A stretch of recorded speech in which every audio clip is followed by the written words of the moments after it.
Hello friends, welcome to my channel. আমার মল্লিকা ব্লগসে আবার একটা নতুন ভিডিও নিয়ে চলে এলাম। চলে এলাম কোথায় বলো তো? সবজির ঘরে। কারণ এত সবজি না শেয়ার করে কি করে পারি বলো তো? এগুলো সব শুক্রবার দিন বড় খাওয়ানেই লাগবে। এত সবজি দেখছো, কিছুই থাকবে না। আর এখানে বাজনা পার্টি শুরু হয়ে গেছে, মন্দির প্রতিষ্ঠা। বাজনা শুরু হয়ে গেছে, সবাই নাচানাচি করছে, কিন্তু কাল থেকে মেজো মেজো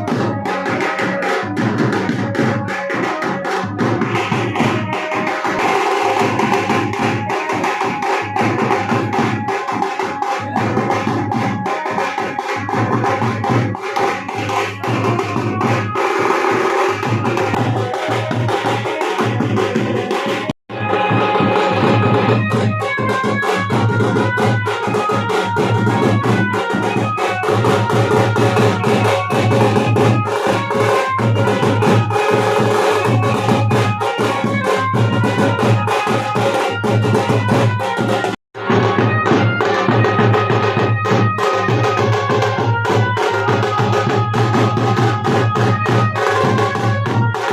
এতটাই বাজনার আওয়াজে আমি কোনো কথা বলতেও পারি না, আর ভয়েস দিলে তোমরা শুনতেও পাবে না।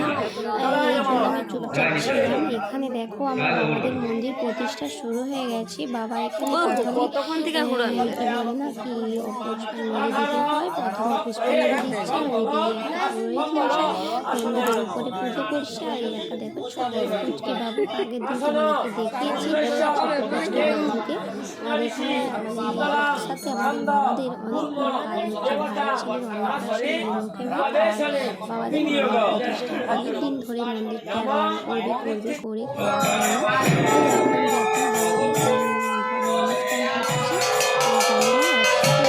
একসাথে আবার করে দেওয়া। এখানে পরের দিন দেখো আমার পুচকু বাবুটা আবার সাজানো করছে। আর এখানে মন্দিরের জন্য কিছু হচ্ছে, তোমরা তো কিছুই আমার কথা শুনতে পাচ্ছ না। আর এখানে আমার ভাইয়ের বউ ঘাটে চলে এসেছে, যেহেতু ভাইয়ের ছেলের আজকে মুখে ভাত, তাই জন্য ও চলে এসেছে ঘাটে। আমার ভাইয়ের বউ চলে এসেছে ঘাটে দুর্গা পূজা করতে, যেহেতু আজকে ওর ছেলের মুখে ভাত 10টা 11টা বাজে, 10টা। তাই জন্য আগে গঙ্গা পুজো সেরে নেবে, গায়ে হলুদ স্নান করা তারপরে মুখে ভাত হবে। আর স্নান করা গায়ে হলুদ হয়ে গেছে। আর আমি যেহেতু ছেলেটা ছোট, একদম মুখে ভাত বানানো, জানো তো 5 মাসের মতো, তাই জন্য ওকে দেখাতে পারলাম না। ওর মাকে দেখতে দিলাম। ঠিক আছে, চলো ভিডিওটা আগে তো পান পানের উপরে চলো না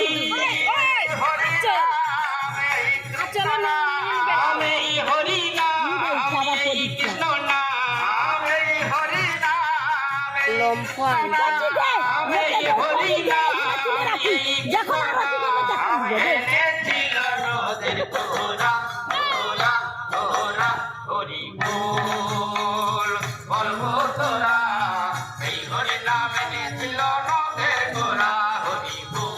পানটা লম্বে দিতে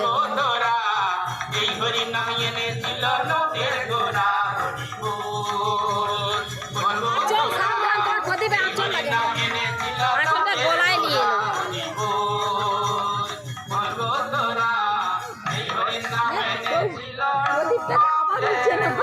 সুপারিটা উল্টা দিয়েছে নাকি? নাম ভজনাম চিন্তম নাম করসার অনন্ত কোটি মাঠে খাবে লোক। জয় রাম শ্রী কৃষ্ণ ভজনিষ্ঠা করি কালার গড়া ছোট হয়ে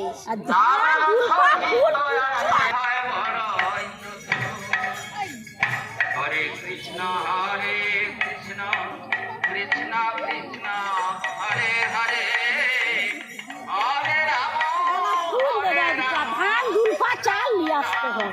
হরে হরে কৃষ্ণ হরে হরে হরে রাম হরে রাম রাম রাম হরে হরে কৃষ্ণ থালার উপরে রেখে দাও। কৃষ্ণ হরে না থালার উপরে কেন? কেউ থালায় তো ওগুলাকে লিয়া জলে ভেজে ভাসি দিয়ে তুই চল একটু জল দে ওই পান গুলা হরে কৃষ্ণ হরে কৃষ্ণ কৃষ্ণ কৃষ্ণ হরে হরে আর কি আছে হরে কিছু রাম না হরে রাম এইগুলা কাল সবাই তোরা তুই জল দে দাও কি বলবো জানো আজ দেখছি গঙ্গা মা আমার যদি ছেলে সব ওগুলা ভাসাইতে হয়। হরে কৃষ্ণ হরে কৃষ্ণ কৃষ্ণ কৃষ্ণ হরে হরে হরে রাম হরে রাম এখানে পুকুরে আমার ভাইয়ের বউ গঙ্গা পূজা করছে, যেহেতু আজকে ওর ছেলের মুখে ভাত, তাই জন্য আগে গঙ্গা পূজা করতে হয়, গায়ে হলুদ, তারপরে মুখে ভাত। আর এখানে আমাদের বাবার বাড়িতে মন্দিরের প্রতিষ্ঠার কাজ পুরো কমপ্লিট হয়ে গেছে। আমি এবার যাব রান্নাঘরে, মানে রান্নাঘরে বলতে যেখানে আমার কাকু ওরা রান্না করছে সেখানে যাব। ঠিক আছে, চলো। এই যে দেখো বন্ধুরা, আমি চলে এসেছি রান্নার কাছে। আমার কাকু বলছে তুই আবার এসেছিস?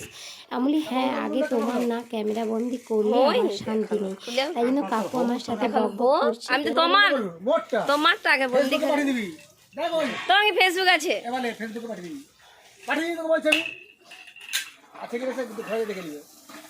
নাম বলো। এখানে মুখে ভাতের দিন যে 300-400 জন খাবে, সেই জন্য সে রান্নাটা করছে।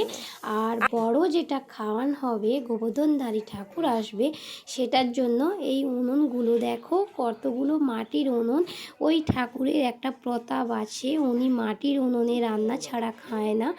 আর সূর্য ওঠার পরে রান্না করতে হবে, অন্ধকার থাকতে রান্না করা যাবে না। তাই জন্য মাটির উনুন দেখো 11টা না কটা মাটির উনুন বড় বড় করে খুলেছে। আর ওখানে হাঁড়ি সব রাখা আছে, কত বড় বড় হাঁড়ি দেখো আর কড়া দেখো, মানে এতটাই ঠাকুর প্রতাপ। মাটির উনুন ছাড়া কোনো উনুন, আর পুরোটাই নিরামিষ। এই যে জিনিসপত্র দেখো লেখা আছে নিরামিষ বলে লেখা আছে, দেখেছো? আর এখানে এই যে কাকুরা রান্না করছে, আমি এসেছি এখানে। আমরা সবাই বেরিয়ে যাওয়ার পরে গঙ্গা জল ছেটানো হবে, তারপরে ওই যে ঠাকুরের পূজারীরা ওরা রান্না করতে আসবে। এখানে আমার দিদি ওরা দেখো এসেছে, স্নান করতে গিয়েছিল, আমার জেঠুর মেয়েরা স্নান করতে গিয়েছিল ওরা ওর বাবার বাড়িতে, তাই জন্য এখানে এই যে দেখো চলে এসেছে আবার। আর আমার কাকিমা দিদি সবাই বসে আছে এখানে, সবাই যে যার মতো গল্প করছে, আমি আমার মতো ক্যামেরা করছি, ওরা হাসছে দেখো। আর এখানে দেখো আমার ভাইয়ের ছেলের মুখে ভাতটা শুরু হয়ে গেছে। আমি কিন্তু মুখটা দেখাতে পারলাম না, কারণ ও খেসলো সেই সময়, তাই মুখটা দেখাতে পারলাম না। আমি ভাবলাম ওকে থালাটা দাও, ও ওর মতো ভাবে একটু পায়েসটা ঘেঁটে নে, ঠিক আছে বলে দেখো 2 হাতে পুরো চটকে দিয়েছি। আর এখানে মুখে ভাতের পর আমরাও খাওয়া দাওয়া করে নেব। আমি খাওয়া দাওয়া করে আবার দেখো একটু ফোন ঘাটছিলাম, ছেলেকে সামলেছিলাম। বিকেল কখন যে হয়ে গেছে বুঝতে পারি না। দেখো বিকেলে এখানে সবাই সবজি কাটা শুরু করে দিয়েছি, কারণ যেহেতু অনেকজন খাবে তো, আপাতত 2000-এর কাছাকাছির মতো খাবে, তাই জন্য এখানে রান্না শুরু হয়ে যাবে। আর এখানে পান ভাঙছে আমার বাবা, যেহেতু আমার বাবাদের পানের বাগানের বরজ, তাই জন্য আমার বাবা বলেছে আমি তোর বিয়ের সময় পান দিয়েছিলাম, আমি আবার এই অনুষ্ঠানে পান দেব সবাইকে। তাই জন্য দেখো পান ভাঙা চলছে, আজ 3-4 দিন ধরে পান ভাঙা চলছে, কারণ 2000 পান ভাঙা তো মুখের কথা নয়, অনেক পান 2000-এর মতো পান ভাঙতে হবে। এখানে পান ভাঙছে আর আমি একটু বসে আছি, যখন একটু ক্যামেরা বন্দি করে দিলাম। সবটাই তোমাদের সাথে না শেয়ার করলে কি করে হয় বলো? যেহেতু বাবার বাড়ির অনুষ্ঠান বলে কথা, তবু তো অনেক কিছু শেয়ার করতে পারি না, যেহেতু আমার ছোট ছেলে আছে তো ও সবসময় আমাকে জড়াচ্ছে, ওকে নিয়ে কখনো রুমের মধ্যে থাকতে হচ্ছে, যখন বাইরে বেরালাম যেটা ক্যামেরা বন্দি করলাম সেটাই শেয়ার করলাম। ঠিক আছে, দেখো সন্ধ্যার কাছাকাছি হয়ে গেছে আর সবজি কাটা চলছে এখন অবধি, রাত্রি 10টা-12টা অবধি সবজি কাটা চলবে, কিন্তু রান্না কিন্তু হবে না। এখানে বৌদিগুলো দেখো হাসছে আমি ক্যামেরা করছি বলে, বলছি লাও লাও লাও আমাদেরকে নাও।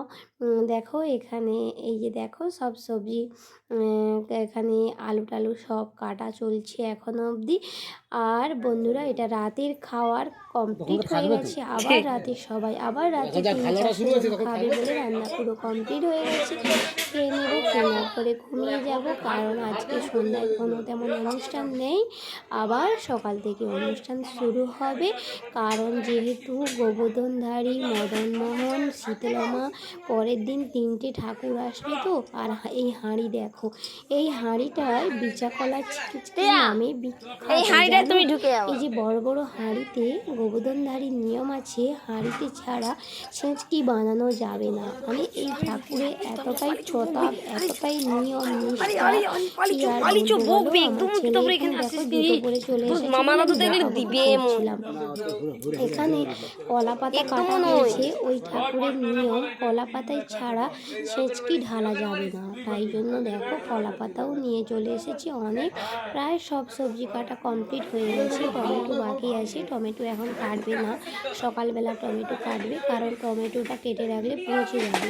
তাই জন্য টমেটো কাটবে না। সব কিছু মানে আমাদের বাড়ির সবাই সবজি কেটে দেবে, সব কিছু করবে, কিন্তু রান্না যখন হবে কাউকে আসা যাবে না, কারণ ঠাকুরের যেটা নিয়ম আমাদের তো মানতেই হবে, ঠিক আছে। তাই জন্য দেখো এই যে বিচা কলা কাটা হয়ে গেছে, কুমড়ো কাটা হয়ে গেছে, বেগুন, মানে যেটা যেটা হবে পরে যখন রান্না হয়ে যাবে তখনও শেয়ার করব, অপেক্ষা করো, ঠিক আছে। চলো আজকের মতো এখানে বিদায় নেব। সবাই ভালো থাকবেন, সুস্থ থাকবেন। আর আমার ভিডিওটা যারা দেখছো তারা একটা লাইক, কমেন্ট, শেয়ার করতে বলবে না।